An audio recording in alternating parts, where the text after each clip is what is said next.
എന്തൊക്കെയുണ്ട് എല്ലാവർക്കും വിശേഷം? ഞാൻ കുറേ ദിവസത്തിന് ശേഷം ഇന്നാണ് പുറത്തിറങ്ങുന്നത്. കാരണം കുറച്ച് ഹെൽത്ത് പ്രോബ്ലം ഉണ്ടായിരുന്നു. അങ്ങനെ ഇന്ന് നമുക്ക് പട്ടിമരത്ത് ഓഫീസിൽ വരേണ്ട ആവശ്യം ഉണ്ടായിരുന്നു. അങ്ങനെ ഞാനെന്തേ എൻ്റെ പുന്നാര അനിയനും കൂടെ പട്ടിമറ്റ ഓഫീസിൽ വന്നിട്ട് ഇപ്പം തിരിച്ച് ഷോപ്പിലോട്ട് പോയിക്കൊണ്ടിരിക്കുകയാണ്.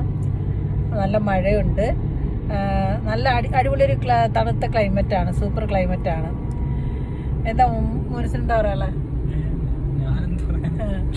ഒന്നുമില്ല പറയാന്. സുഖം, സന്തോഷം. അതെ അതെ അതെ, അതിനെല്ലാവരും സന്തോഷമായിട്ടിരിക്കുകയല്ലേ. മഴയൊക്കെയാണ്, ഇപ്പോൾ കുറേ പനികളൊക്കെ ഇറങ്ങിയിട്ടുണ്ട്. അതുകൊണ്ട് എല്ലാവരും നല്ല കെയർ ചെയ്യുക, കഴിവതും മഴ നനയാതിരിക്കുക, വീട്ടിൽ തന്നെ ഇരിക്കുക. ഇത്രയൊക്കെയുള്ള എനിക്ക് പറയാൻ. എനിക്ക് നല്ല പനിയൊക്കെ ആയിരുന്നു. മാക്സിമം ഒരു 10 ദിവസം തന്നെ പനി പിടിച്ച് കിടക്കേണ്ട ഒരു അവസ്ഥയായിരുന്നു. പക്ഷെ ഇപ്പോഴും കുറഞ്ഞിട്ടൊന്നുമില്ല, പനി അതേ കണക്ക് തന്നെ നിൽപ്പുണ്ട്. ഇപ്പോൾ കുറേ ദിവസത്തിന് ശേഷം ഇന്നാണ് ഞാൻ പുറത്തോട്ടൊന്ന് ഇറങ്ങിയത്. ഇവൻ തന്നെ വിളിച്ചോണ്ട് നമുക്ക് പുറത്ത് പട്ടിമറ്റ ഓഫീസ് വരെ പോയിച്ച് വരാമെന്ന് വെച്ചിട്ട് അങ്ങനെ ഇറങ്ങിയതാണ്. എനിവേ എല്ലാവരും സുഖമായിട്ടിരിക്കുക, സന്തോഷമായിട്ടിരിക്കുക. എല്ലാവരും ഉച്ചഭക്ഷണം കഴിച്ചു. ഇപ്പോൾ ചായ കുടിക്കാനായിട്ടുള്ള പുറപ്പാടാണെന്നറിയാം. അന്നേരം എല്ലാവരും നല്ലവണ്ണം ഇരിക്കുക. Okay, by.